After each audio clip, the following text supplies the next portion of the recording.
Hello from Southern Ontario, November 10th, here in Canada. Here at the public library, I'm out of high-speed data. I'm hoping that using theirs will speed up my uploads. So I want to lay out a couple of more background videos as I delve deeper into the Alberta convoy story.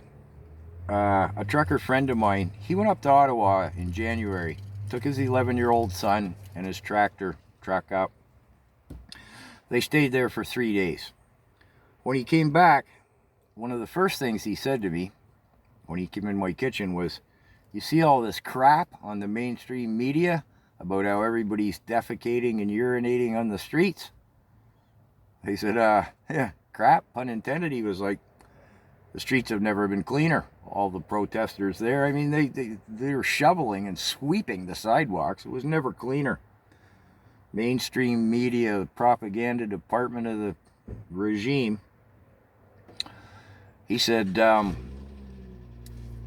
a couple of points he made was, he said the Holiday Inn was open. You walked in, they had somebody there to greet you. They said, oh, the washrooms are all over there, the coffee and the donuts are over there. You want a shower? We have rooms for you guys, no problem. He said his son loved it, his 11-year-old boy, because they ate cheeseburgers morning, noon, and night, hot off the Barbie. And at every one they said, hey, you know, you don't pay for this. And he said, no, I pay $10 a burger for them all. I came here on my own dime. He said he was offered money, you know, from the organizers. He said, no, I don't need it. I'm here on my own dime. And he said that's what he kept hearing from the people trying to give him money. He said, you guys won't, none of you take any money. He said, well, yeah, I'm sure some will. Story number 2. Again, a driver from my yard. It's not my yard, but, you know, where I reside. He went up right at the end.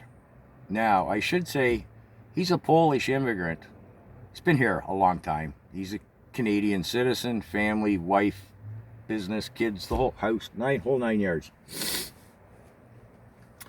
He got up there late, right at the end, and he had the windows shot out in his truck, $1,500. I said, what happened there? He says, they just walked by and just blew all the windows out of the truck with the bean bags. I wasn't in the truck. I was standing right there. You know, the truck was legally parked. They just shot all the windows out. I said, you don't sound bitter about it. He goes, well, he says, I'm Canadian. This is my country. This is why I left the old country and came here. So I had to do something. I don't know. He says, I can't do what you do with your channel. I felt I had to go. And so, you know, he says, I left at that point. What was the point? They're going to impound my truck for a week. The windows are all shot out. And we saw what happened there. They impounded the trucks. They left the doors and the windows open for the snow to blow in for a week. Often contaminated the fuel in the guys' trucks.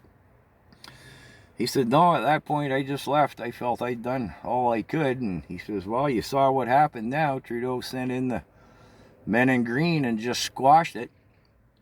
I said, what do you do now? He says, I don't know. What do we do? He says, I don't know. I tried. We all tried.